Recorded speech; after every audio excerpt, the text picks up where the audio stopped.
Welcome out to the Epically Geeky Show, episode number 14. I'm your host for the evening, Eugene Stevens. Tonight's opening question comes from one of our new listeners, Sean McLaren. He writes in and asks, RoboCop or Terminator? Cyrus Martin, RoboCop or Terminator?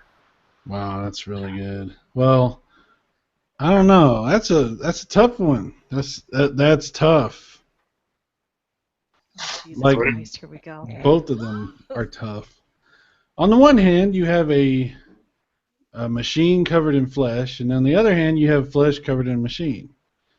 Blah blah blah.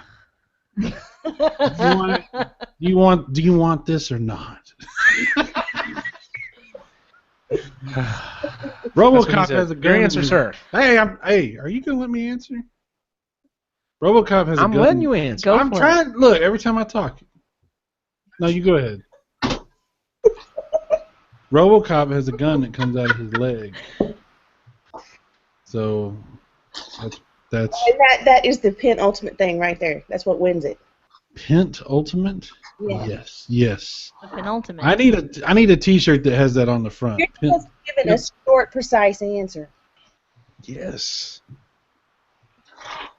I'm agreeing. So what is your answer? I thought we Christ. settled this. What's your already. answer, Marion? RoboCop. Okay. Okay. That's fair. Obviously. Laney, RoboCop or Terminator? Rosie from the Jetsons. No. RoboCop, don't do this to me, woman. All right, I'm going to have to say Terminator. Ruh-roh. But I'm going to be really honest with you. I know who RoboCop is, and that's where it ends. I don't know anything else about RoboCop. Okay, we may have to have an educational weekend. Well, all there you right. Chris, RoboCop or Terminator? How's that possible? Okay, since I I was have born in 1990. and don't care, this is Ray's answer. He says, RoboCop would use a level 10 ordnance and blow the T-800 to shreds. Well, that's a pretty good answer. Fair enough. I love that you're very clearly Hey. reading that, and it makes me Yeah, very I am. happy. Hey, That makes me very happy. hey, Canada. Yeah. Pretty goddamn good answer right there. And our special guest this evening is Kelly Bolden. Boldy, RoboCop or Terminator? Well, I'd have to go with Terminator because I'm kind of like Laney, and I've only seen bits and pieces of RoboCop, so I don't have any. I mean, that's all I can do is go on that. I don't have any justification for RoboCop. See? There you go. Well, he is called the Terminator, Ooh. so. I'll Can I give you change that. my answer? Sure. R2D2? No. All right. I'm going to go with Terminator just because I'm not talking about who's going to win in a fight. I'm going with Terminator just because of the. I think there have only been 4 RoboCop movies. Only the first and last one were good. As for the Terminator movies, we've got multiples that I thought were decent, and I really kind of want to see where they keep going with that. So I'm gonna say Terminator. That being said, Cyrus, sidebar real quick. If I decide to show Lainey a RoboCop movie, which one should I show her? The original or the reboot? The original. I was Raisin. gonna say, I feel like The original You're RoboCop okay. is. The original RoboCop is better than all the Terminators. There you go. Ray agrees with Cyrus. I don't know. T2, dude. I'll watch anything because Okay, I don't really hang on. care for Terminator. Terminator 2 is really good. You got me there. But Yes. RoboCop was groundbreaking. RoboCop changed. Well, so did Terminator 2. I don't know. That's a toss-up. Yeah. That's what I'm. Okay. Well, we're not gonna. Okay, but if so, you're saying I should go with the original. Yeah, Sophie's absolutely. choice. Absolutely. Okay, then. Sophie's Choice. Sophie's Choice. I don't know if you know exactly. Have you read that book? I do. Speaking of books, that's actually tonight's topic. There have been a lot of books that have been made into movies, and let's just say some of them made it to the big screen and were a joy to witness. Others, on the other hand, and unfortunately, I have learned this thing of this within the last few years, to have a book that you found you just loved that book, and you heard, oh, they're making a movie of it. This is gonna be awesome. I so pictured this as a movie in my head when I read it. This is gonna be great. Only to go to the theater and walk out and go, that was total bullshit. And that's what we're talking about tonight. So we're going to start with our list. We've got two. We've actually kind of maybe have 3 lists, at least 2 lists. We're going to talk about the good movies, the bad movies, and the ones that are coming out that we hope turn out okay. So we'll start with the good movies, because unfortunately, if you do some research on this topic online, you're going to find that the list of good movies is a lot shorter than the bad ones. Whoa. So we'll go ahead and start with the good movies. Would anyone like to offer up one of the first books that they loved, that they saw a movie of, and they thought the movie was just as good, if not better? Okay, I'll go ahead and go first. All right, go ahead, Lainey. So my first pick for just like fantastic movies that were adapted from books would be Matilda. Okay. So how dare you? Is it, why? Why? I love Matilda, and I saw the movie before I read the book, just because of when it came out. I was still pretty little, and sadly, Roald Dahl was a little out of my reading range at that point. But when I did finally read it, it's just it keeps to the story really well, and it's one of those movies that, like, the few things that they did change was Is that that movie? just wouldn't have really translated over. Is that movie with Macaulay Culkin where I'm sorry. he dies when he gets stung by the bees or something? No, that's My Girl, isn't it? Yeah, that's My Girl. Yeah, Oh. no, that's not the same thing. No. Is it that one No, with it's really good though. Is it that one with that nanny and she got the teeth and they're weird? That's Nanny McPhee. I'm gonna come over there and punch you in the face. No, no, it's a really good story. I fell in love with the story because she was a weird little girl that didn't quite fit in and just really liked to read and, kind of spent a lot of time alone. And Oh, is it that one? I'm really sad, but still, No, I'm serious. Hang on. Is it that one where like her mom? it's the has, one. Like, Okay, has like buttons her eyes and shit, and it's all. no, that's Coraline. Oh. Marion, stop talking and listen. It's the one where Danny DeVito is the dad, and it's so good. Danny Isn't Rhea DeVito's Perlman the mom? Yeah, Rhea Perlman's the mom. Yeah, but yeah, and That poor they girl. they play the parents, and they're really awful to Matilda, and Matilda has magical powers, and Yeah, Coulson's she in it. goes yeah, it's a really good movie. She finally goes to school and meets her teacher, Miss Honey, and then there's the whole thing with the Trunchbull and the Pokey, and it's such a great kids movie, but it's got a lot. Like, even as I got older and kept watching it, like, it still got a lot in it for adults. It's just a really charming, like, wonderful movie, and it comes from such a beautifully written book. I love Roald Dahl. I think he's an incredible author. He wrote a lot of my favorite books from when I was a kid, so it's a great adaptation of a really, really great book that keeps very true to the overall feel of the book. It's very childlike, but it's very sophisticated in its Gotcha. It's amazing. But yes, I love that movie. I watch it a lot, actually. So, and funnily enough, the teacher in the story is one of the reasons that I became an educator as well. So. Oh, well, there you go. Who was the author of that? Roald Dahl. Roald Dahl. He wrote What? James and the Giant Peach and The Witches and. Is that his real name? Yes. No, Yes. they made it up. Yes. No, I'm punking you right now, Cyrus. I don't know. Roald Dahl?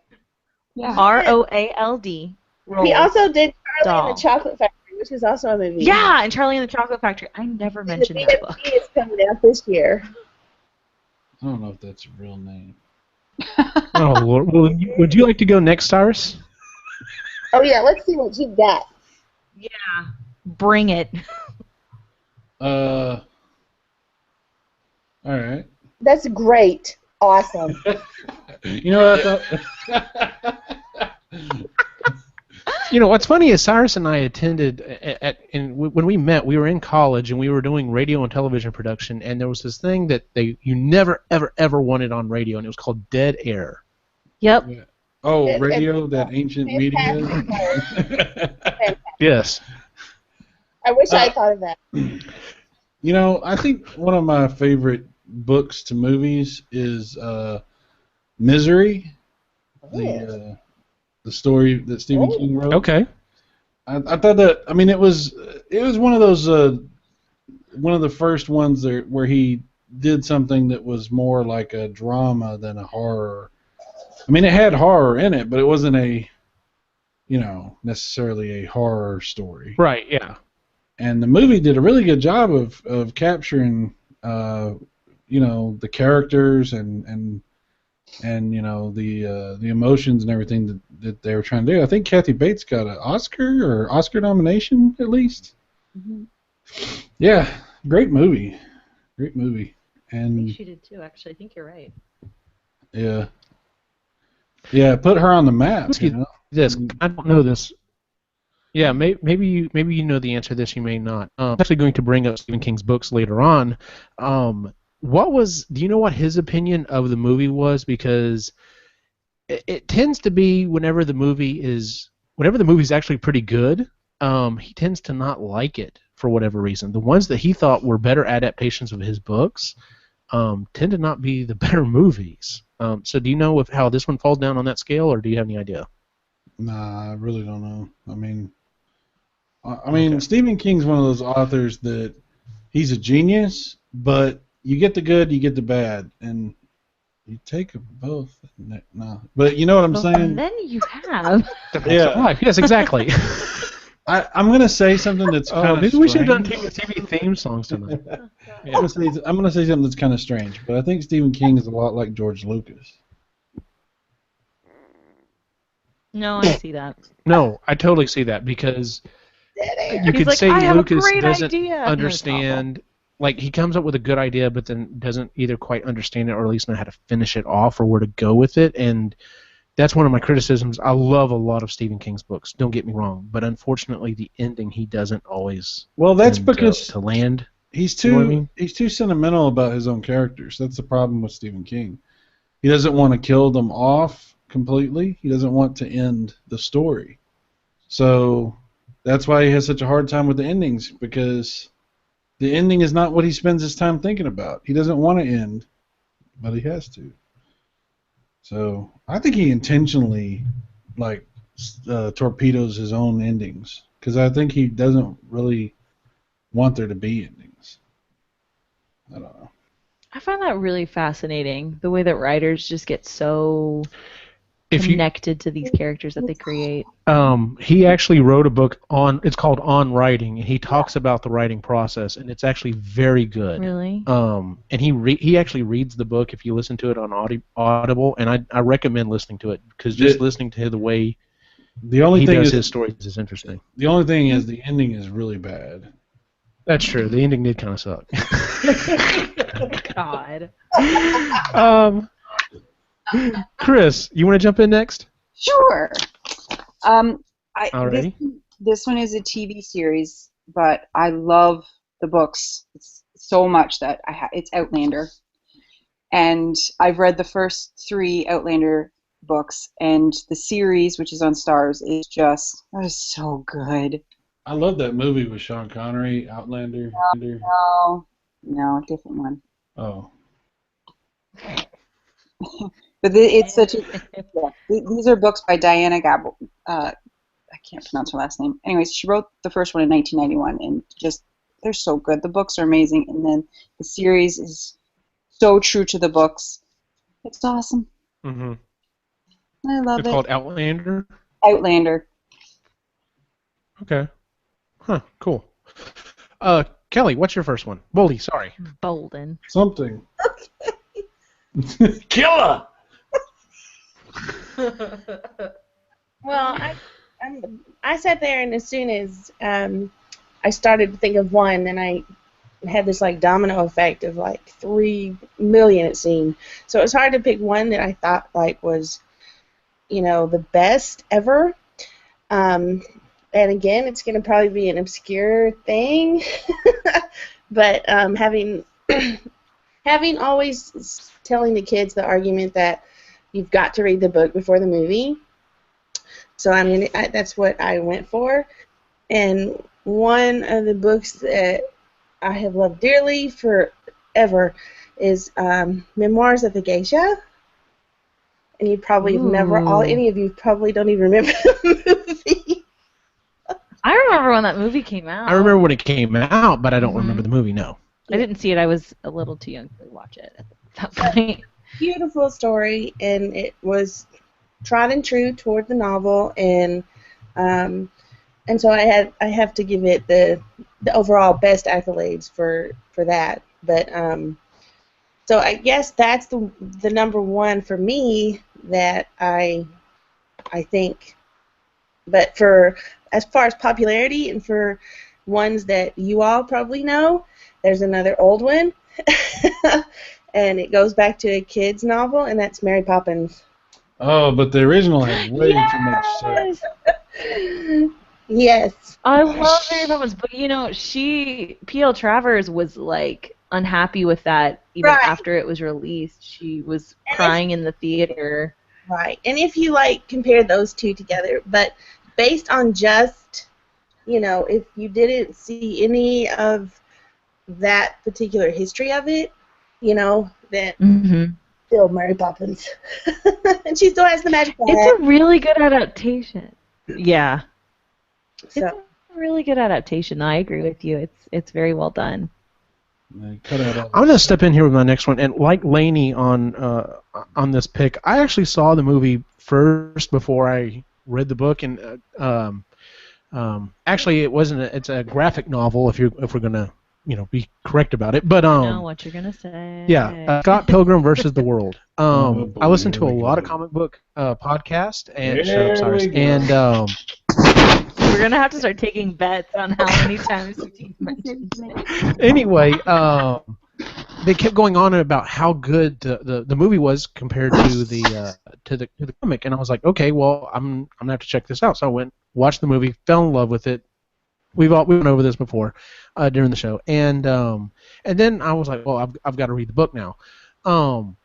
That being said, I'm actually in the opposite camp, Boldy, as to whether you should read the book or watch the movie first. The only reason I would say to not watch the movie first is if the movie is bad, because you run the risk of it turning people off. And I've told this to people. Some of the other picks that we're going to get to when we start talking about some of the bad movies, I flat out told people don't bother with the movie because it's I don't want you to be okay. Well, this sucks, and then not want to read the book. And the book was really good. But generally, I look at it as because the book can explore so much more. It's like if you watch the movie first and it's a decent adaptation, it's like getting the bare bones of the story, and then when you read the book, it's where it's an expanding universe, whereas usually when you watch it the other way around, it's more of a contracting type of thing, you know what I'm saying, because they have to cut out so much stuff from the book usually to fit it within a movie. How do the rest of y'all come down on that?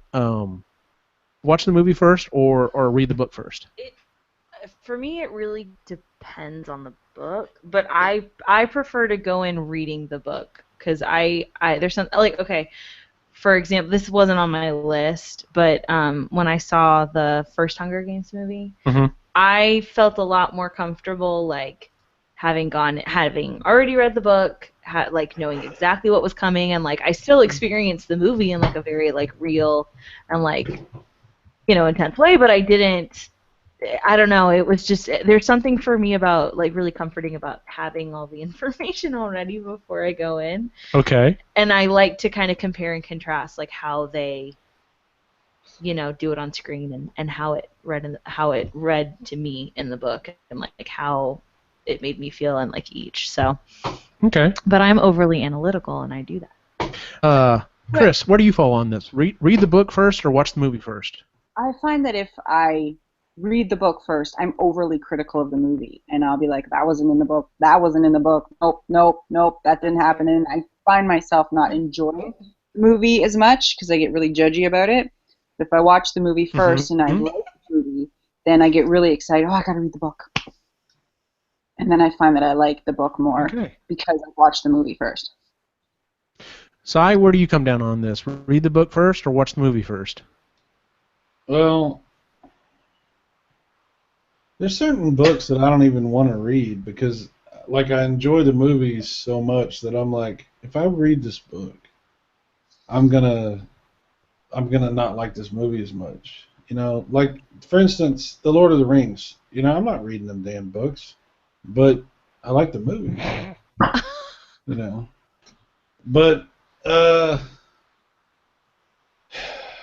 like I think I've mentioned to you before, like I had read the Da Vinci Code, and then I saw the movie, and I thought that the movie was really good. I thought the movie did a really good job of capturing the essence of the book. And of course, I thought it was better than the book because Dan Brown can't write his way out of a wet paper bag. But you know, Oh my goodness. yeah, he has the eloquence of like a 14-year-old drug addict. That's specific. Well, the guy That was can't. very specific. Yes. One of these days, I should crack open one of his books and read it to you, or read a couple paragraphs to you, and you'll be like, "Did this guy graduate high school?" I actually can't read Dan Brown books either. I understand what you're saying. Yeah, it's really bad. He's a terrible writer. Now that doesn't mean that he's not creative. He can come up with a great story. He's a really creative guy. I'm not knocking his creativity, but he has no skill. So the movie was actually better. Okay. Kind of an example. Yeah. Well, all right. Let's start with our second round of good books. Good to book. Good book to movie adaptations. Lainey, you want to start us off there? I will. My second one that I picked was okay. I'm trying to decide which one I want to do first. Okay. I'm gonna go actually with the movie Wild, which was an adaptation of the book by the same name by Cheryl Strayed. Mm-hmm. It was an Oprah Book Club pick, but don't let that deter you. Ooh, It was really, sex. really good. I know. No, it's just really, really good. It's a really beautiful story. I love Cheryl Strayed. The book was recommended to me by my friend Molly, and I read it and just fell madly in love with her, and like how she's just a beautiful writer, and it's just a really incredible story. It's kind of like her memoir, sort of. It's just her writing about a time in her life that was really difficult for her. You know, she got divorced from her husband, who she was still very much in love with, and her mother died, and her whole family just kind of fell apart. And it's just a really incredible look at how she dealt with that. But she ends up going and just like kind of almost on a whim deciding to hike the Pacific Crest Trail by herself, which is insane. Mm-hmm. But the movie actually did a really good job of doing justice to the book, which it's Reese Witherspoon is in it, and she just does a really, really incredible job. You know, she's by herself on the screen most of the time, which it's hard to act all alone when there's not really anybody to react off of. But again, it keeps a lot of Tell that to everyone in episode 1. Oh, All right. yeah, seriously. That's a lot, George Lucas. But no, like she just does a really, really good job of really getting into that character and playing Cheryl Strayed in a very, very realistic way. But it's just really, really good. They did leave some stuff out that I would have liked to have seen in the movie, but they did it with really, really good intentions. The flow of the movie is still really, really understandable. It doesn't lull in some places like the book kind of does. So, but yeah, I loved it. So Let me ask you a that's question. my second pick. Yes. Do you think Reese Witherspoon was more believable in that or in Sweet Home Alabama? How rude. And I would say. What about Legally Blonde? I love that movie, and that was also a great book. So back off, Marion. All right, Si, what's your second? It was a nice dog. What's your Wizard just second? died. What's your second book to movie? Good adaptation. I gotta go with Forrest Gump, right? Yeah, sure. Yeah. That is a really good one. Yeah. I never read the book, but love the movie. Well, a lot of people said that the movie deviated quite a bit, but it was a fantastic movie. And, you know, revisionist history, you know, people who like to go back now and try to claim that Forrest Gump was not a good movie are a bunch of idiots. That movie was awesome. It was It's a great movie. It was ridiculous, but the whole point of it was a tall tale, right? It was it was supposed to be like ridiculous. But now, of course, since people know more and they're, more sophisticated, Forrest Gump's not as good. So, whatever. I don't know anybody that says that. Everyone I know says it's a wonderful movie because it is a wonderful movie. Well, I know what Si's talking about. I've seen stuff online, and I'm just like, you people are idiots. How dare you? It's Leave Tom Hanks and Robin Wright alone. It's very bourgeois now to take a crap all over all the good movies. That. I like that you say bourgeois. When I say that, I just say bougie. It's kind of bougie, I'll tell you what. My God, stop being so bougie. Hey, where's my child at? You're a lady. You're not supposed to.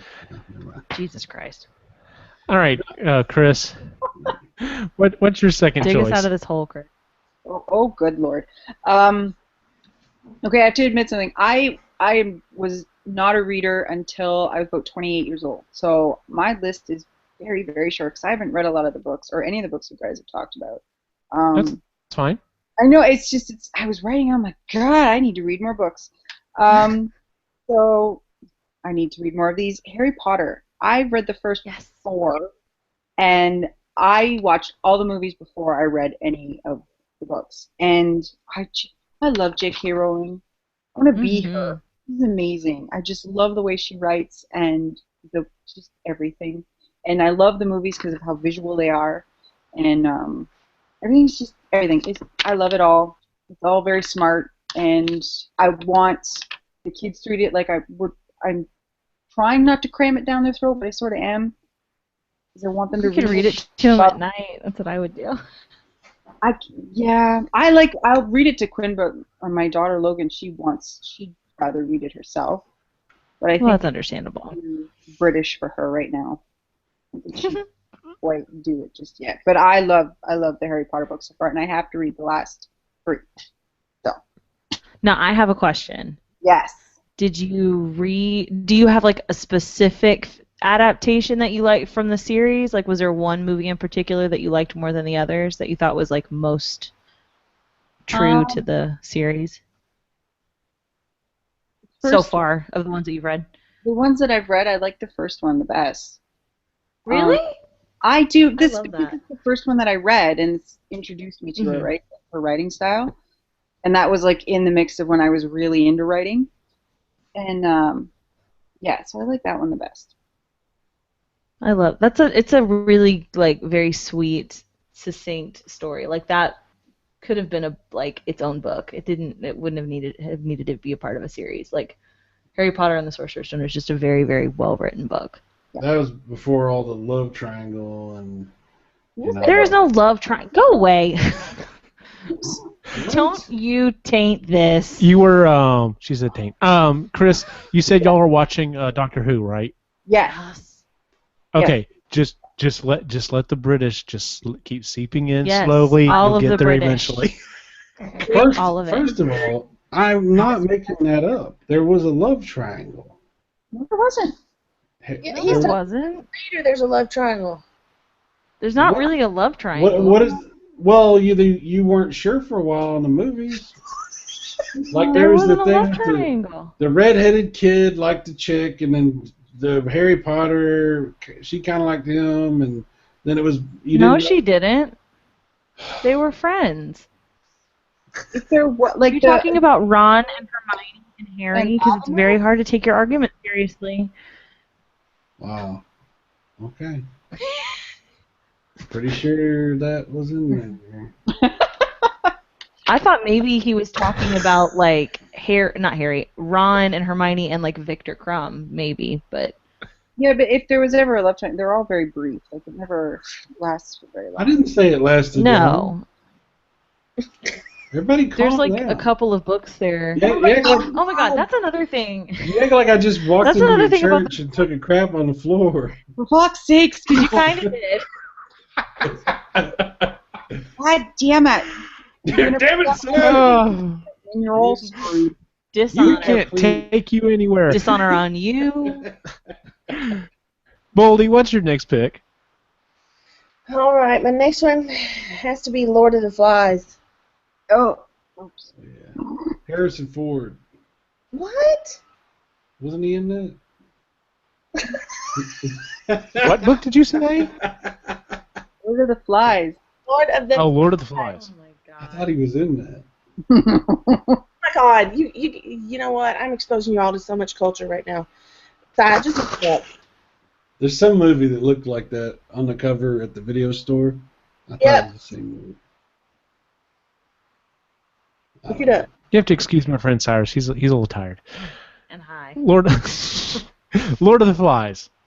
He That's would. what Any the, particular reason? that's with the kids, right? Where they all like try to kill each other and shit. Well, they're stuck on an island, yes.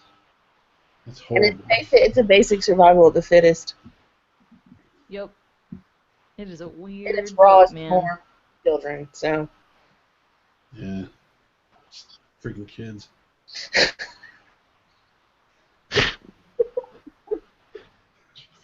I was going to ask a question, but I'll save it for after the show.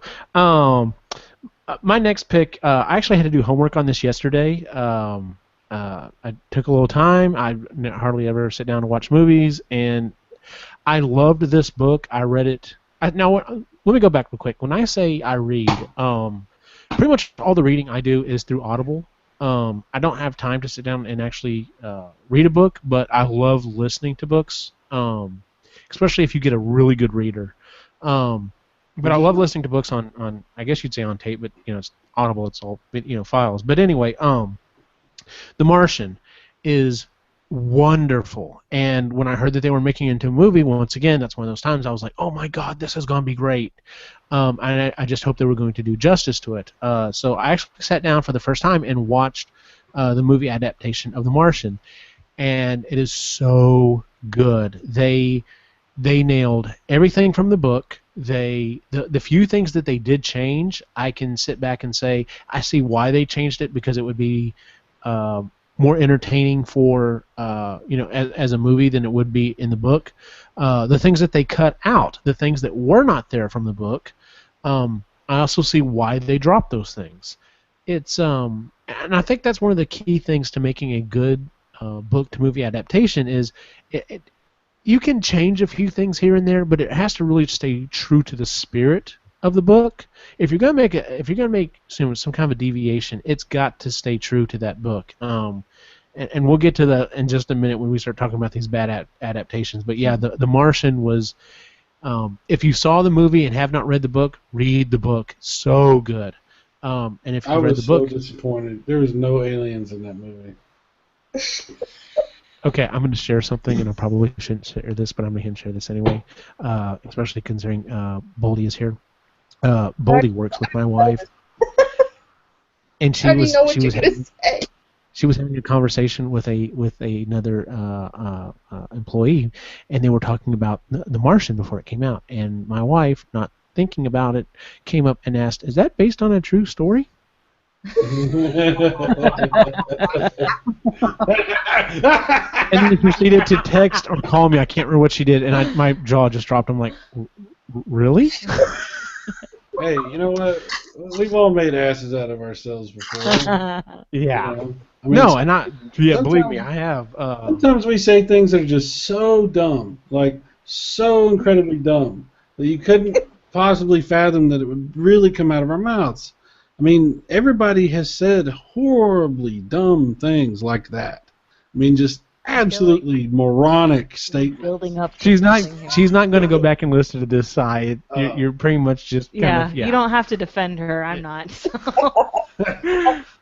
All right. All right, let's go ahead and move on to a third round real quick here. Do you have another book, another good book to movie adaptation, Lainey? I do. If it's okay, I was gonna kind of ride on Chris's coattails. Okay, go ahead. I also really, really love the way that they adapted the Harry Potter series. But specifically, Harry Potter and the Prisoner of Azkaban is, in my opinion, it's the best one out of the whole. I think it's the best book. It's my favorite book, and I think it was one of the best adaptations that they did. In the actual series, the book series, it's really the book where the whole mood starts to really shift. It's a lot darker.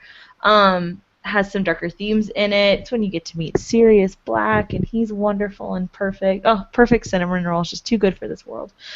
And the director that they had for that one, Alfonso Cuarón, I don't know how to say his last name, just did a Close enough. phenomenal job. You know, he really took it and ran with it, and I think it's one of the ones that stays the truest to the book in all aspects of, you know, not just like keeping things in, but just like the way that the book reads. And it's so well done and just so perfect and wonderful. And that's probably the movie out of the entire series that I've watched the most. So like upwards of 15 times. I've seen it a lot. Okay. Yeah. Wow. Cyrus, what's your next pick for a good book to movie adaptation? Wow. So many to choose from. Really? Are there? Probably another King movie. Another what? No. Stephen King had some really bad movies. He also had occasionally like Dolores Claiborne and things like that. He had good adaptations that were really good. You know, I like Stephen King stuff that's more like serious drama than like just horror or whatever. But I was gonna say The Hunt for Red October. Okay. Is that a Stephen King book? No. Sorry. Oh my God. Sorry. I knew it was, and I was like, wait a minute. Oh. No, that's why I was like, my wait. God. Well, I thought I had missed something. I was like, there's no way that's Wow. a Stephen King novel. Sorry. Tom Clancy. It's been a very long day. I thought so. That's what I thought. Okay, continue. No, it's not. It's not what you thought. I don't know. Anyway. I don't know. I've never read it. Hunt for Red October. I mean, obviously it's different than the book, but I thought it was great. I thought it was a great movie and captured the essence of what the book was. Of course, they couldn't go into all the detail that he went into in the book because, he got questioned by the CIA because of that book, because he had some people that he kind of went to for like ideas, I would say. Some guys that he consulted with that were former military people who may or may not have told him things that you weren't supposed to tell people. The Hunt for Red October is Really? I didn't know about that. Hunt for Red October is based on a true story. There's another movie that came out that's actually the actual story. It's called K-19, The Widowmaker, or something like that. I remember hearing about that one. Right. There was a real story of a Russian submarine that went rogue and this whole thing and all that kind of stuff. And there was actually a true story behind that. And Tom Clancy just kind of played it all up and made it into this other thing. And really cool ideas, the technology about, using the silent drive underwater. That basically worked like a jet engine for water. Just really cool stuff. It was a really great movie. And John McTiernan directed it. Great director. The guy who did Die Hard and Predator and a bunch of other really cool movies.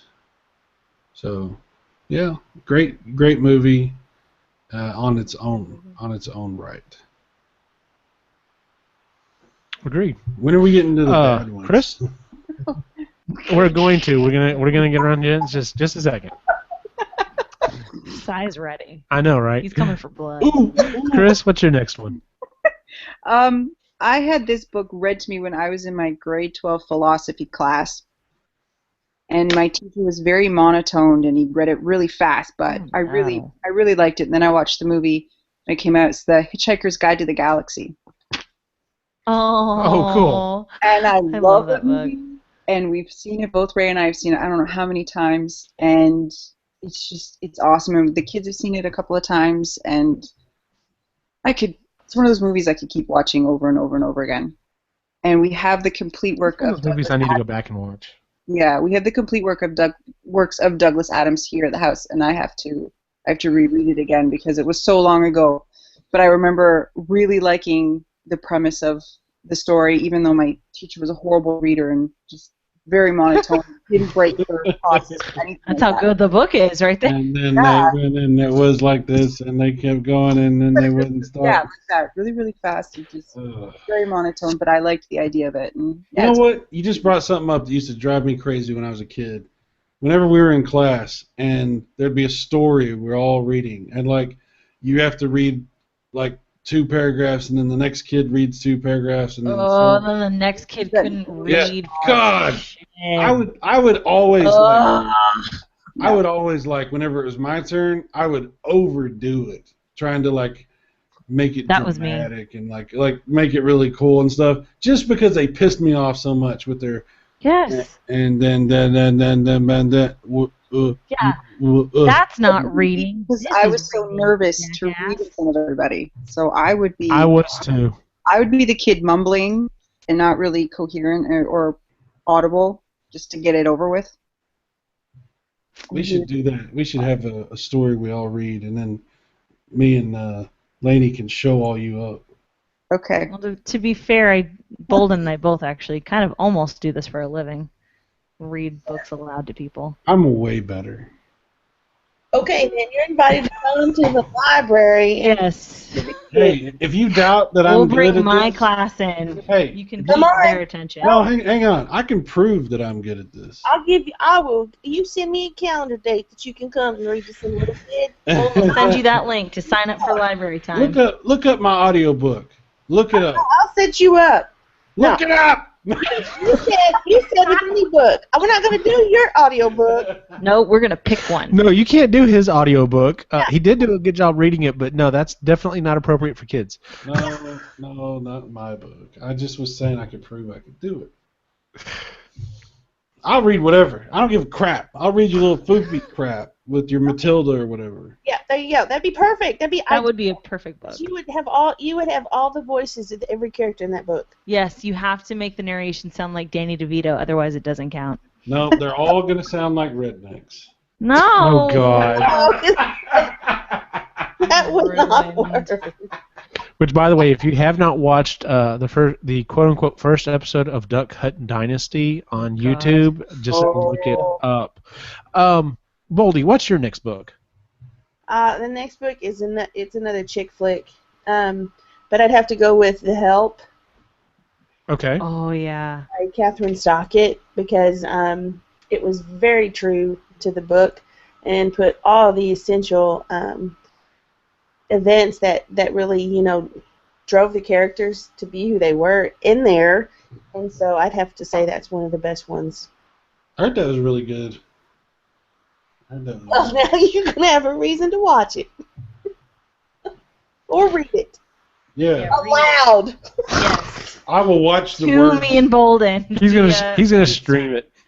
I will watch those words as I read them. Because then he can sound like the Southern girls. Mm-hmm. Mama. Well, my This flower is wilting. I do declare. I do declare.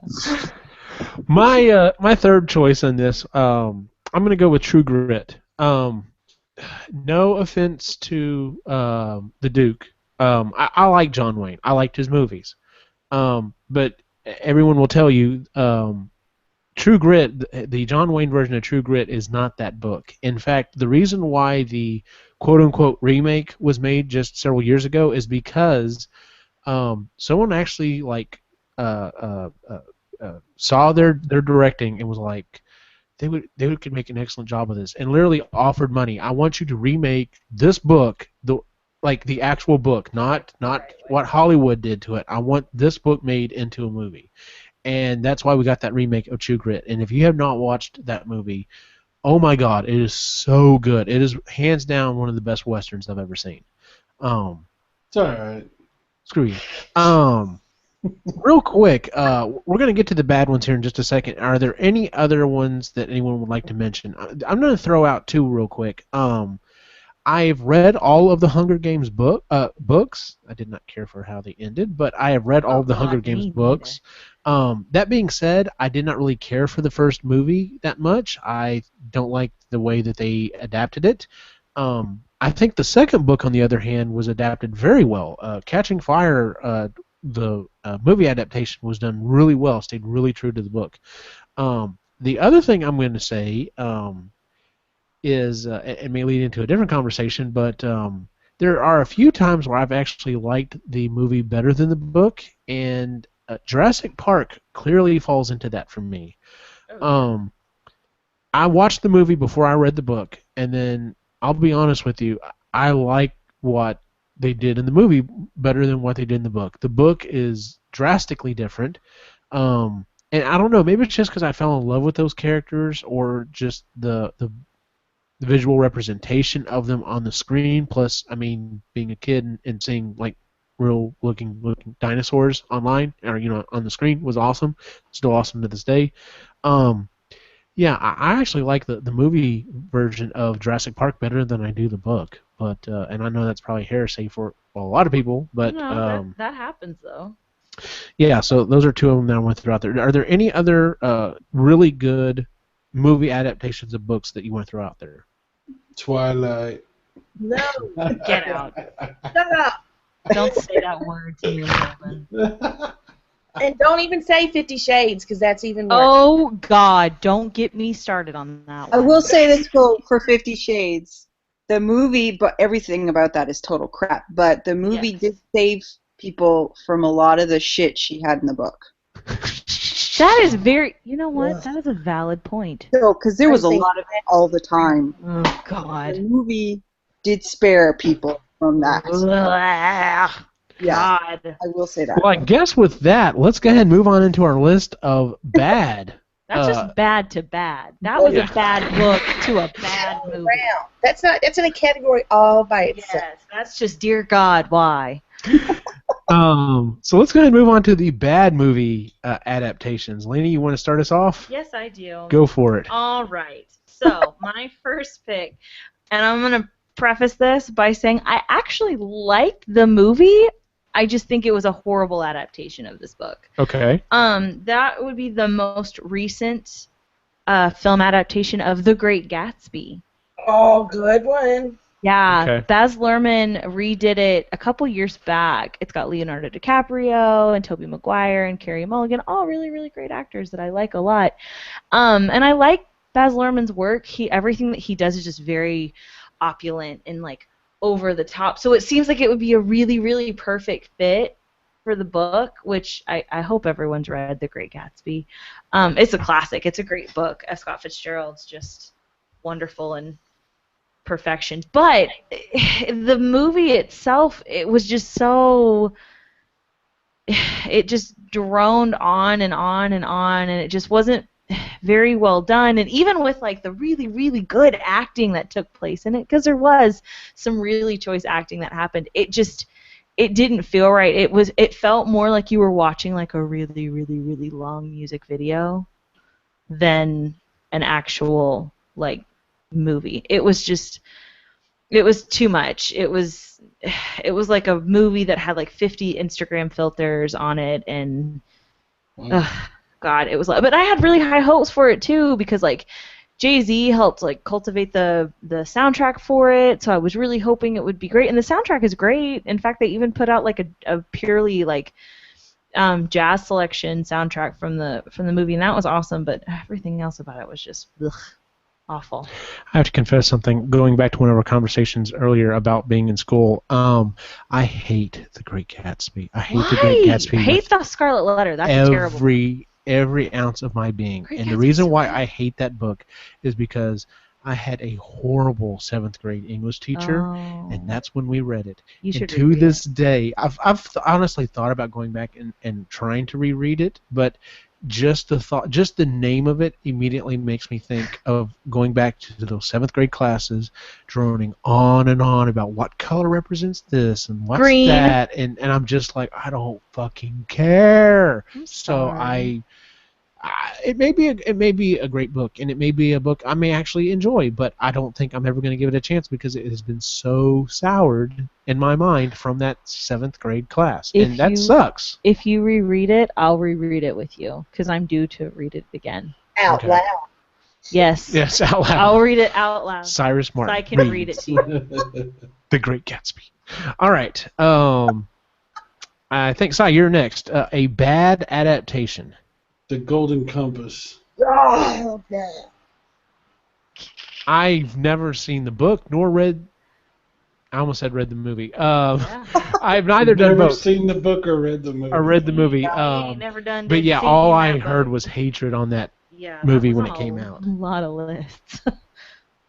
Yeah, that movie sucks so bad. Anything in particular? It's boring as shit. It doesn't make any sense. It's all over the place and nowhere. And it's got all these great. Nowhere. It's got all these great actors who do nothing. The whole time you're watching it, you're like, what the hell is going on? And when you finally get to the end of it, nothing happens, and you don't care. And you're like, well, this was a complete waste of time. Cool, glad I did this. This was an excellent investment in my time. Man, I felt bad for like Nicole Kidman and Daniel Craig and everybody. I was like, God, you guys, man, that sucks. Sucks to be y'all, man. Yeah, that's a tough break there. Because they were supposed to, they're going to make like a bunch of movies, you know? Mm-hmm. And that didn't happen. I remember it coming out, and there was like all this buzz about it, and then like finally it was released, and everyone was like, "Oh." You hear this like collective wah wah. Yeah. Well, it was so bad that it took down other movie franchises with it.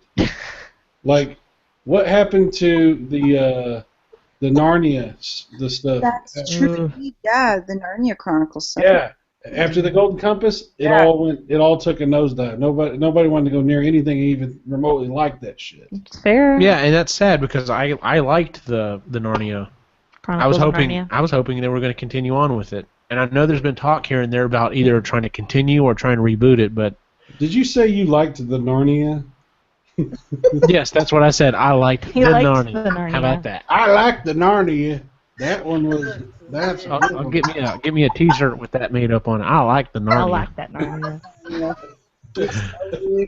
All right, Chris. What's a bad movie to Narnia business? Oh, good. I'm with Eugene on the Great Gatsby thing. Thank you. The book. It's fair. I get it. There's a lot of people that hate those classics because they had to read them in school and they were. I didn't read it in school. I actually had to read it for a Rex conference, and it was just I couldn't. I wanted to poke my eyes out. I'm sorry. Oh, okay, hon. Try This Side of Paradise. That's another good F. Scott Fitzgerald book. Sure. And I'm just throwing out books at you. Yep. I really, really liked this book and was so pissed off at the movie. Ray was worried. It was Abraham Lincoln Vampire Slayer. That was #1 on my list. Boom, buddy. The book is so good. So awesome, so amazing, so super creative, and I absolutely loved it. A friend lent it to me, and it was just awesome. And then I heard that the movie was coming out. I'm like, yeah. And then I saw little bits of the trailer. I'm like, this is going to be great. And then I watched them like, what the fuck was that? Exactly. They got it all wrong. It was all turned around. And very angry. They left big chunks that were super important to the plot and the reasons why he became a vampire slayer in the first place. And they completely twisted around. His best friend, they turned into the villain. And I'm like, what? Wasn't the villain? Edgar Allan Poe is not the villain. Anyway, it made me very mad. Clearly, I still have feelings about it. Same here. But yeah, that one pissed me off pretty hardcore. Oh, yep. I am 1,000% behind you on that one. Yep. That book. If you listen to the audio version, they do a quick interview with him at the end of it, and they ask him, "How did you come up with this book?" And he said, "I literally walked into a bookstore and saw it was like a big anniversary of Lincoln's." Either his birth or his death. I can't remember which one of you said it was. But he's like, there's all these piles of these, Abraham Lincoln books, and then there's all these piles of these, like Twilight books and all these, kind of run off, vampire books. And he thought, I wonder what peanut butter and chocolate taste like together. And was just like, let's just throw them together. And he's like, I did a bunch of research. He's like, because I didn't want to piss off all these. He's like, Pete, there are people who legitimately still think Abraham Lincoln is still the best president the United States has ever had to this day. And he's like, I did not want to piss those people off. So that's why the book is so good, because he actually does the homework He did a The lot way of. you said that was concerning. Are you saying that you don't think that Abraham Lincoln was the best president that we've ever had? I did not say that. No, the way you said it was like there are people that think No, You know what you're I'm doing saying there now? are You're people who trolling. are hardcore, like, that some people actually think Abraham Lincoln was a oh good god. president. Anyway, Boldy, what is your first bad movie to book to movie adaptation? Well, I don't know if you guys have seen this. It actually came out last year, or yeah, maybe a year before. Anyway, it's that the children's book Alexander and the Terrible, Horrible, No Good, Very Bad Day. Oh, Cute. God. And if you see the movie, it's completely nothing like the book.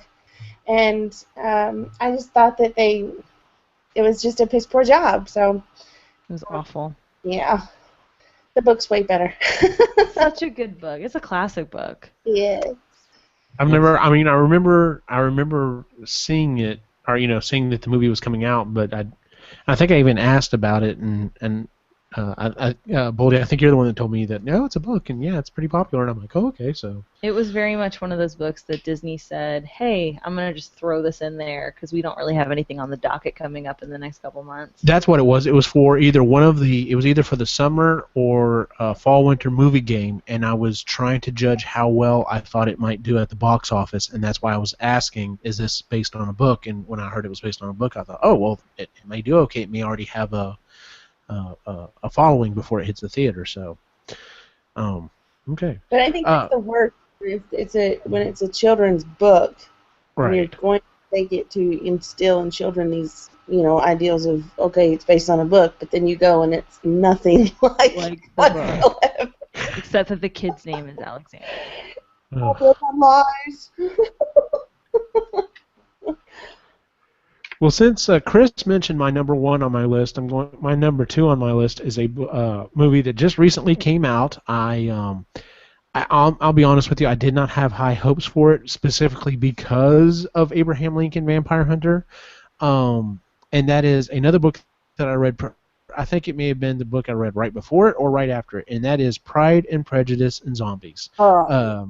I cannot remember the author's name right offhand. Seth. Yes. McFarlane. No, shut up. Seth, no, I can't remember. Anyway, I'll have to look up here in a second. Loved the book. It is literally the classic Pride and Prejudice with just alterations, and they add in zombies and they add in ninjas, and it's just batshit crazy, but it works. It is so out there, but it is so good. And I thought, this should not be hard. You basically just, it's not like you have to invent a bunch of extra crap to throw into this movie to make it interesting. This book is crammed full of it. But they managed to do it. They managed to screw it all to hell.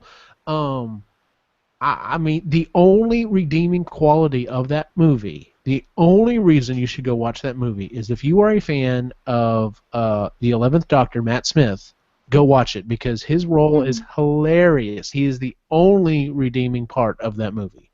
Seth Graham Smith. That's Seth Graham Smith, that's his name, yeah. Well, his name's on 11? And the thing is he is a writer. He wrote the screenplay, or at least partially wrote the screenplay on both Abraham Lincoln he did. and Pride and Prejudice. Yeah. And I'm like, how did you take your own book and screw it up this bad, dude? What he was like, trying to do was get the, when you write something and then it's finished done and then you go back and you're like, oh, I could have added this and done this and maybe I should have done this, and that was his way of doing it. He needs to take a note from what's his name, the guy who does The Walking Dead, because he's basically redoing that with the TV series as compared to the book, but he's actually hitting those notes correctly. This guy, I don't know what the hell he's thinking. It's like he smoked something. So, but yeah, Pride and Prejudice and Zombies. Read the book. Awesome book. Stay away from the movie unless you like Matt Smith. All right, Lainey, what's your next one? All right. So again, I'm going to preface this. I love this movie. I love it. Okay. It's one of my favorite movies. A lot of people's favorite movie. Not knocking the movie. Great movie. However, people forget that it's adapted from a book. and the adaptation is horrible, and that's Breakfast at Tiffany's. So I love that movie. I was always very much an Audrey Hepburn fan. I love Breakfast at Tiffany's. I love Sabrina. I love Roman Holiday. That's got Hannibal from the A-Team in it. Oh my God. Yeah. No, he's the main guy in that. Oh, Jesus. Anyway. Look it up. Okay, I'm not doubting you. I'm not doubting you for a second, Marion.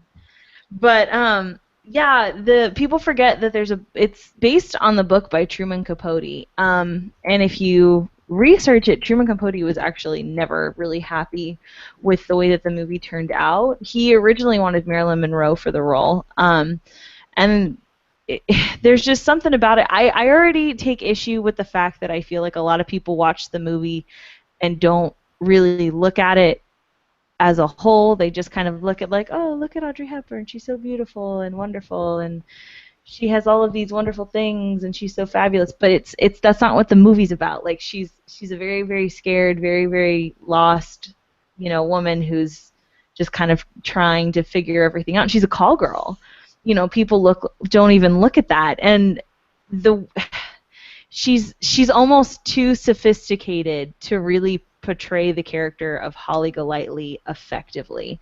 And then George Peppard plays Paul Varjak in the movie as well, or Fred, whatever you want to call him. But even that, like, he's just kind of there. Like, he doesn't play as big of a role as he did in the book. And I just, I saw the movie first, obviously. I didn't even know it was a book until I did some research. But I read it, and I love Truman Capote, and it's a wonderful book. And again, a wonderful movie. It's like you're reading about totally different characters when you go from one to the other. So, like I said, I already have a little bit of a soapbox about that movie in general, and just about the way that people take it. It bothers me. But, because they're not looking at depth of character, and that's important. But, like I said, if you really read the book, it's just totally, totally different, and not in a good way. It's like you're reading and watching two totally different things. It's very, very strange. So definitely read the book and definitely see the movie. Just don't expect them to be the same thing. Gotcha. Cy, bad book to movie adaptation. The Passion of the Christ. Oh no. Oh, really? Way to go in for that. It's almost Easter, sir. I'm just saying, it was nothing like the book. But I'm not sitting next to you right now. When the floor opens up. I was like, they didn't get the characters right.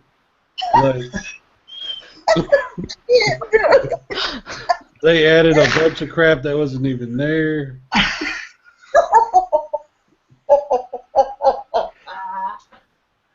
I so want to just silence your mic right now, but God, you're right. That's the set. Oh my God. Judas seeing demons and shit. That's not even in the. I didn't see that anywhere. That wasn't in the book. That wasn't nowhere in there. It didn't even sound like the writing of the book. The way they talked was totally different. The tone was just all off. In the book, Didn't really get in the the writer's book, in the voice. book, he uses like thee, thou, thine, and shit like that.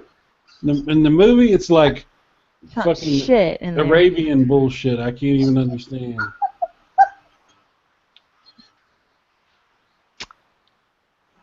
Oh my God.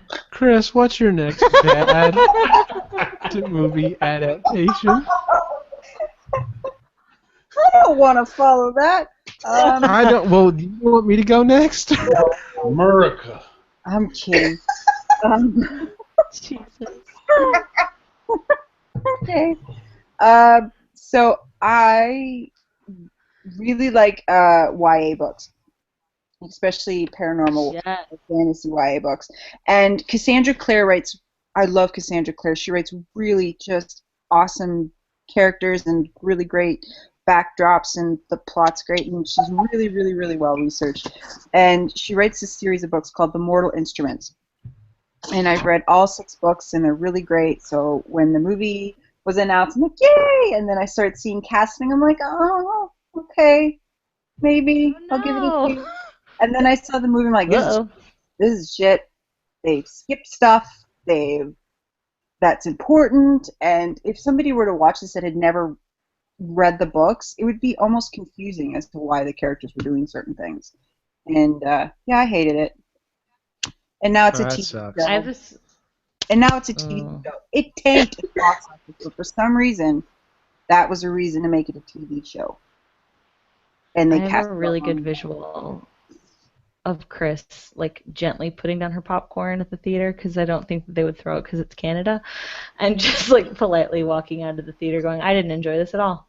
My girlfriend and I went to my birthday kind of fell around when the Twilight movies were being released, so I'd go every year with my friends, and Uh-huh. my best friend and I went, and she was half in the bag, and it was new moon or something, and like we knew that the shirts were coming off the werewolves. All of a sudden, she stands up and shouts, "Take your fucking shirt off!" in the middle of the theater. I'm like, sit down, Mel. It wasn't very good. Canadian, man, they get crazy. That's hilarious. It's older than I It's okay, am. there were probably a whole host of other women there thinking the same thing. Jacob can take the shirt off. Anyway, I didn't like the Mortal Instrument movie adaptation, and I really love the books. That's all I have to say. Oh, I'm sorry. It's okay. Yeah, the same thing happened to me. You've proven when I- yourself otherwise. That same thing happened to me when I went and saw The Passion of the Christ. Yeah, you want Yeah, to we know. Take your shirt off. All right. Bully.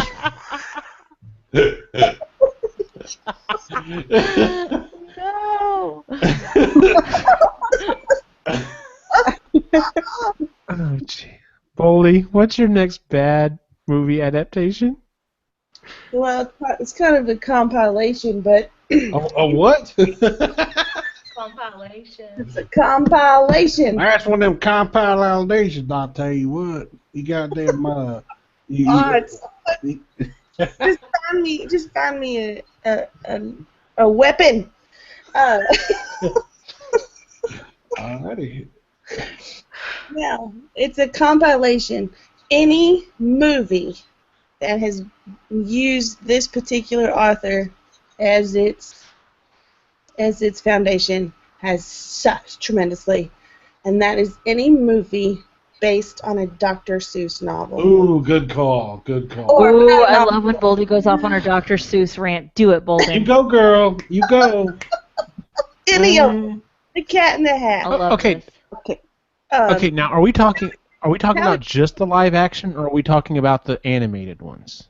No, the movies, Wow. as in like not Okay, just the ones. No, not the animated ones. How the Grinch Stole Christmas Okay. is a cartoon, but the film adaptations where, that horrible one with Jim Carrey, and then the horrible one with Mike Myers. Oh, Oh, the Cat in the Hat was so bad. oh. I like How the Grinch Stole Christmas, but that's because it came out when I was like 8, and I was like, "This is awesome!" And because I was 8 and I didn't know anything, because kids are dumb. So Yeah, they are. Yep. I really like how they do this. No. I love it. I love How the Grinch Stole Christmas. Like, I still watch it every year, but I'm like, I can Like, I watch know the it's bad. animated one, but I can't do the I live can action watch one. both. I love when he does the Ron Howard impression. Ugh. Yes. Golden. Yeah.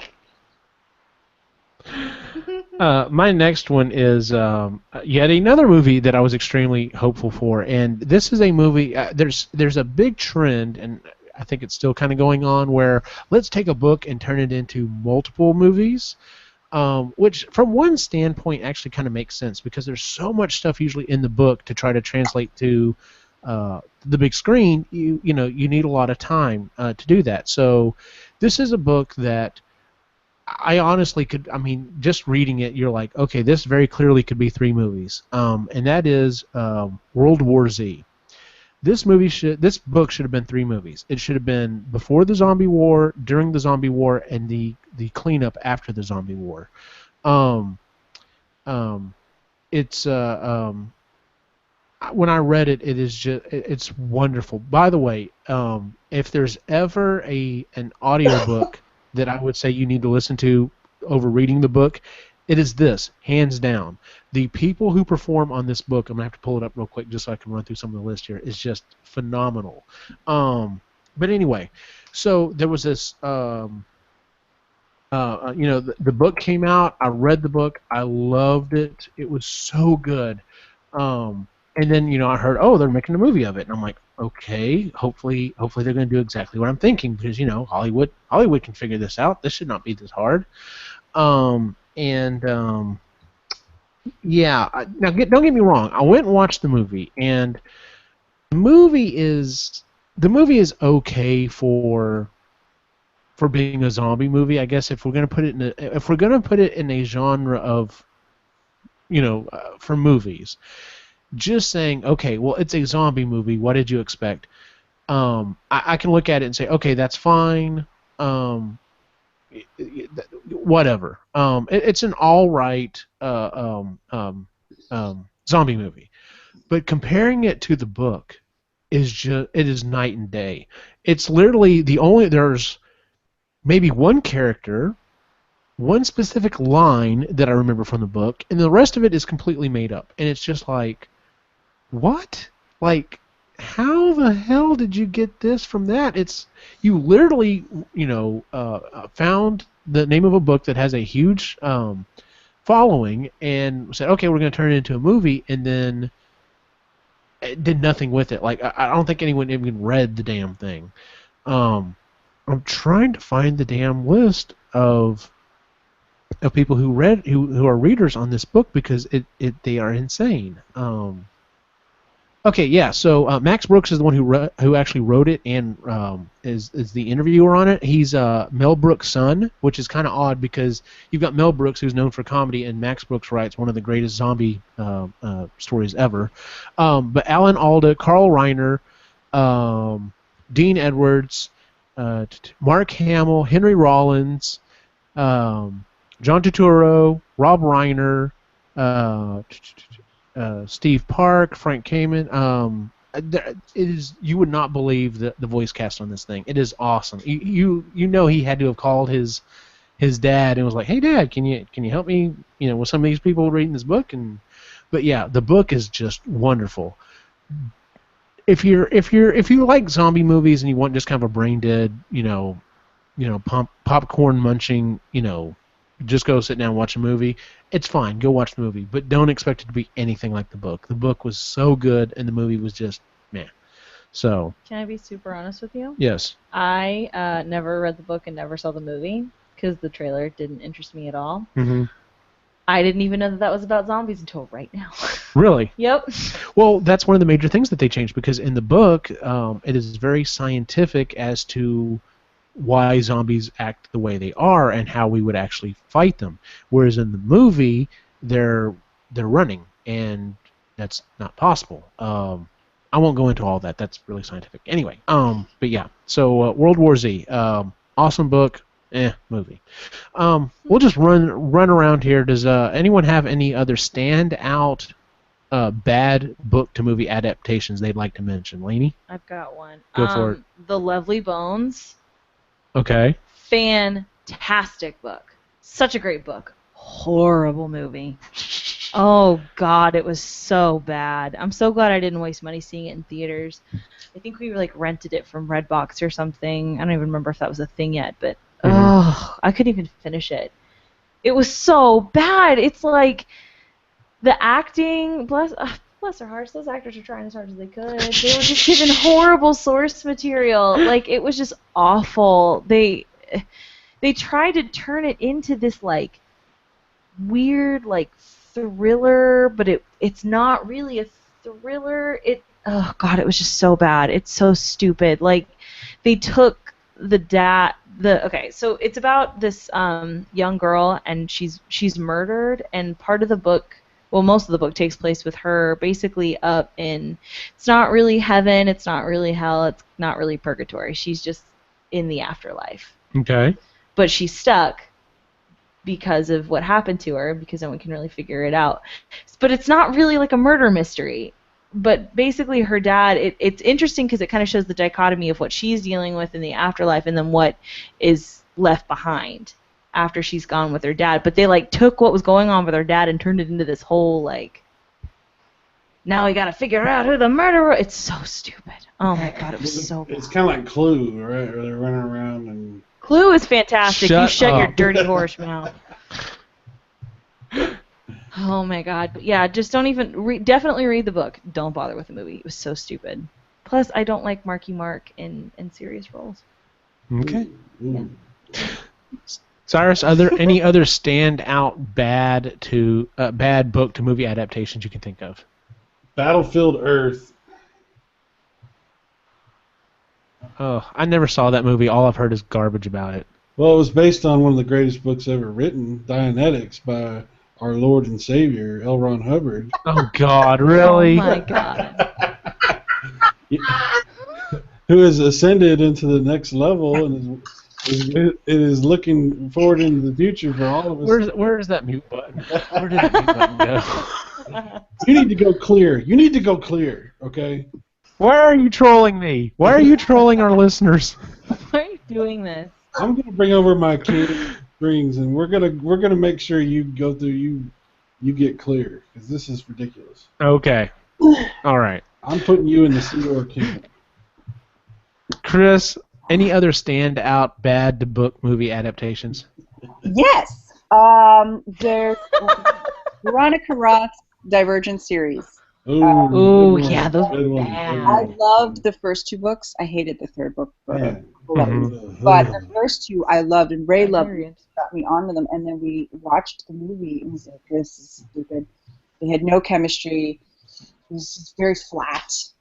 And it was sad because it's such a good move. It's such a good book, and it's such good potential, and then they fucked it up. And yeah.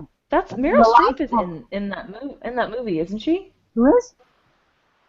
Is it Meryl Streep in that movie too? No, that was the Giver. No, that's something else. Thank you. God, I get all the Jill? YA mixed up. What's her name in that? Giver wasn't good either. From Titanic. What's Yeah, her name? Kate Winslet is in that. Yeah. Yes. Rose, yeah. Yeah. Guys. Oh, Rose, but she did let go.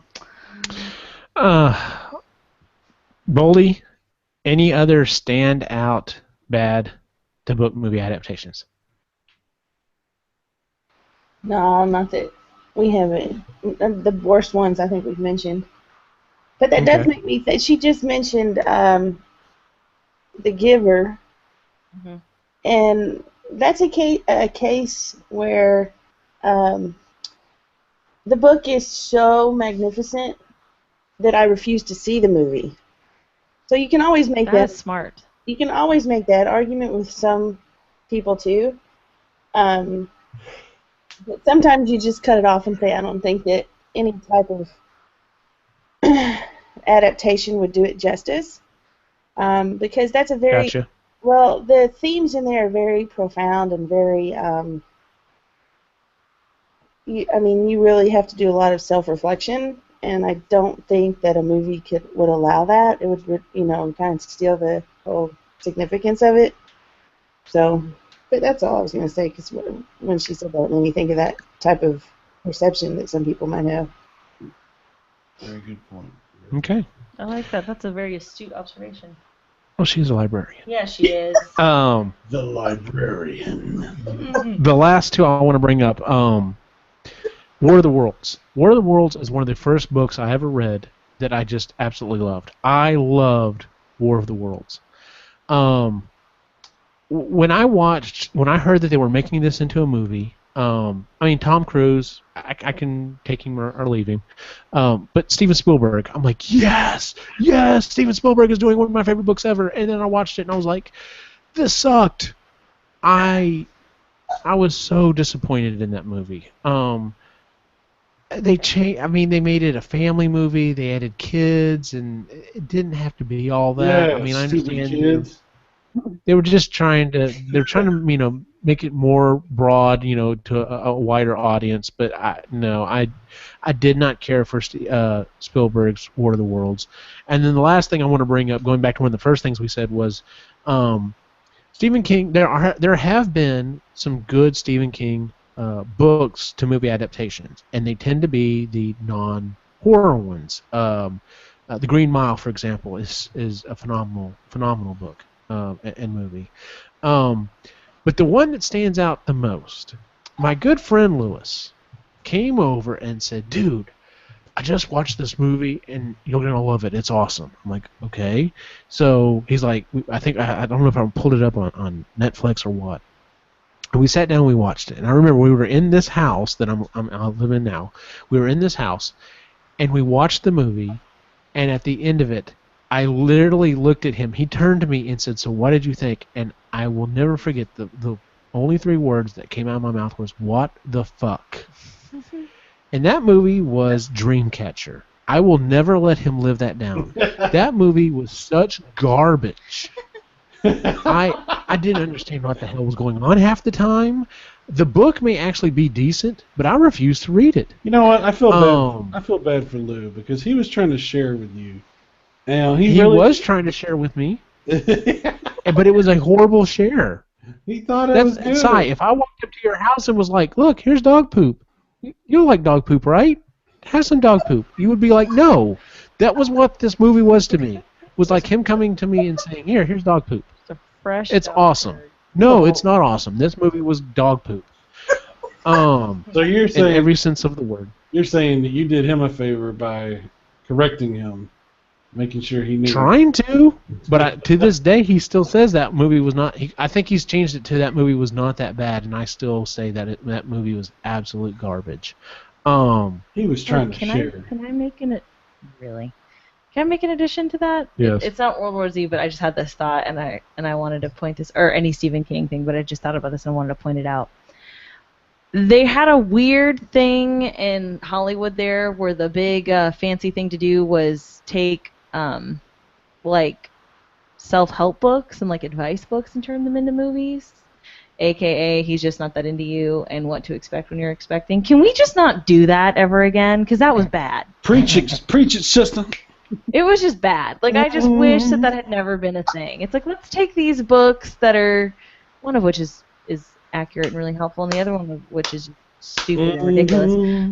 But, and I'm going to come over there, and I'm going to gouge your eyes out with my thumbs. I was just trying to back you up. That's all. I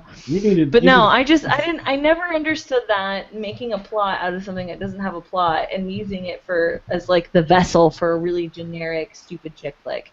That's all I needed to say. Like the Notebook. Gotcha. Oh my God, the Notebook, hey, the worst movie ever Nicholas made. Sparks out of this. Oh my God. Guy watches that and cries into his pillow. I teared up a little bit. Anyway, it's not that before we wrap this conversation, it's not that simple. Before we wrap the conversation up, are there any books that you know of that are currently in development to become a movie that you're either really looking forward to or are just hoping they really don't screw it up? I can think of 2 right offhand.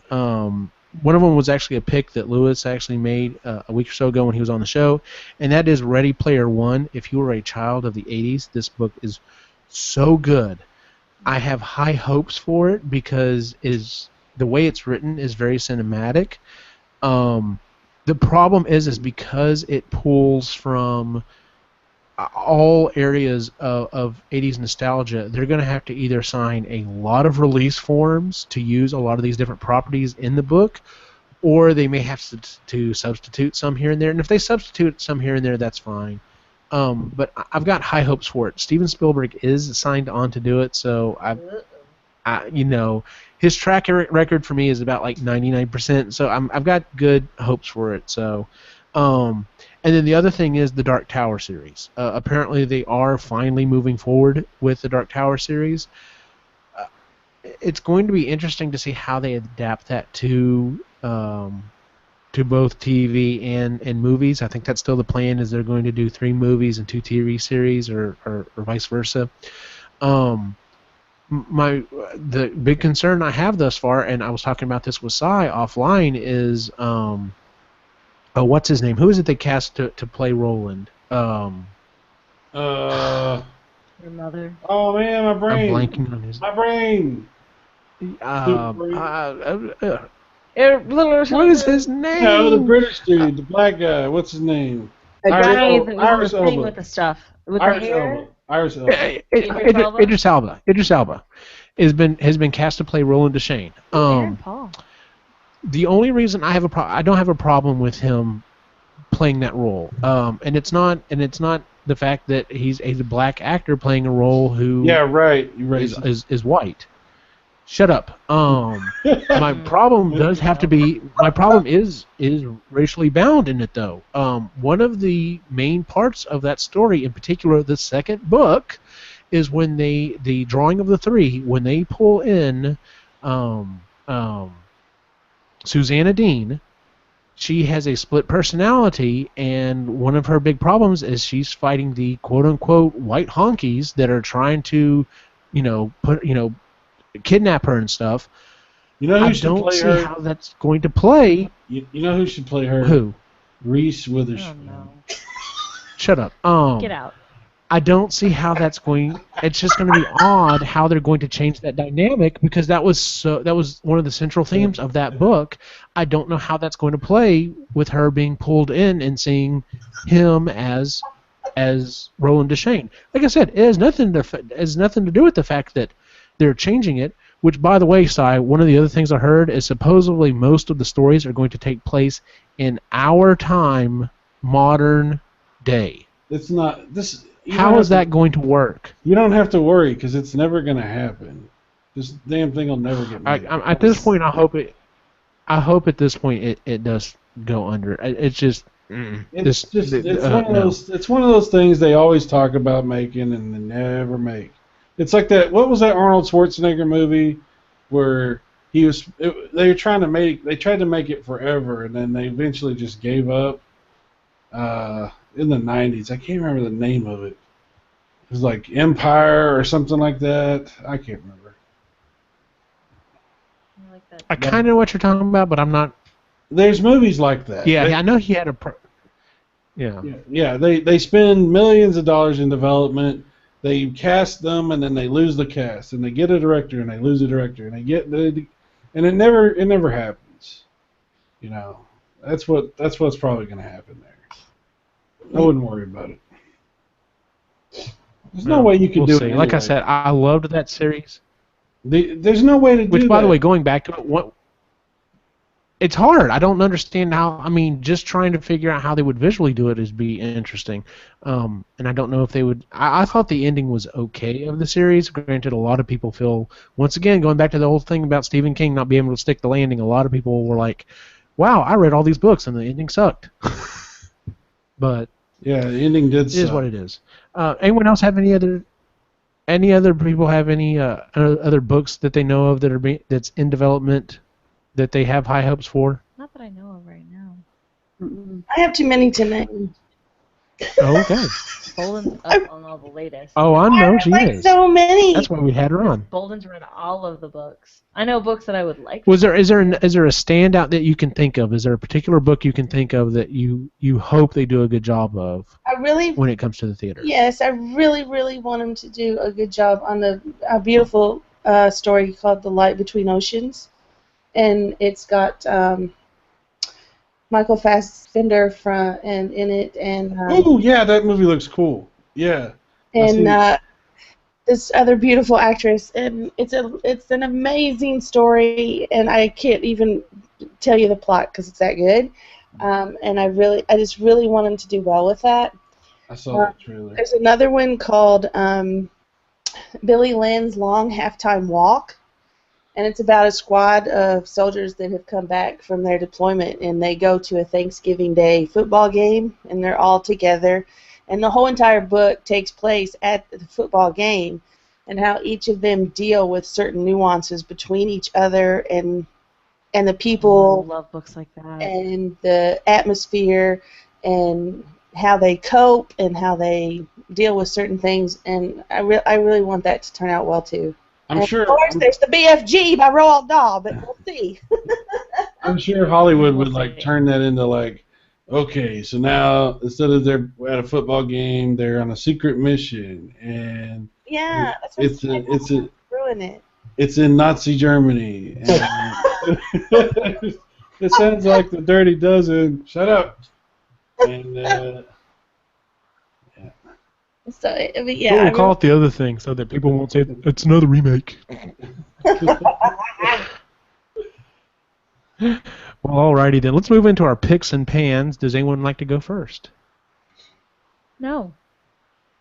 All right, I'll go first. I'm actually going to use 2 picks this week. My number 1 pick is The Martian, both the book and the movie. And I'm going to say watch the movie first. Go watch the movie. If you enjoy the movie, then read the book. It's basically the universe expanding. There's a large sequence of stuff that happens that they cut out for the movie, understandably. If you enjoy the movie, you'll definitely love the book. The other thing I'm going to bring up is another audiobook that I just recently completed, and that is I'm blanking on her name. What is her name? You're Never Weird on the Internet. Oh, Felicia Day! Felicia Day. I just read Felicia Day's memoir, and it's very good. She reads the audiobook, and like most people's memoirs, she actually gets into it. She hold on, okay, never mind. Was there a weird echo there? She talks about her depression and the stuff that she was going through, creating Geek and Sundry and the Guild, and there's a lot of stuff in there that I had no clue about. Like, it was literally, I mean, I knew it was on a shoestring budget and videoed and stuff, all on their dime, but it's an interesting read. The Martian and Felicia Day's memoir, You're Never Weird on the Internet. I wish they'd turn the Guild into a comic book. That'd be amazing. I think it is, actually. Is it? Yeah, they might, but I don't know how long. Anyway, we'll have to talk about that offline. All right, Cyrus, your pick or pan for the week. Oh, Jesus. Oh, God, you're killing me. I know. I got it. My pick. Daredevil Season 2. Oh, you've already finished it. Yes. I finished it Damn it. Okay. Yesterday. All I want to know is, because I know it's not going to be worse, but as good or better than the first season? I don't think that I could overstate by, I'm not going to overhype it by saying this. It's better. Anybody that says it's not better is a dickhead. Okay. Okay. Because, man, that first season was so good. It's better. All right, cool. Cool. It's not even close. All right, Lainey. To be honest. Wow. Okay, now you're scaring me. He's really going into it now. All right, Lainey, your pick or pan for the week. My pick for the week, and it's not really of the week. I've been using this stuff for a while now, but I'm starting to really see its benefits.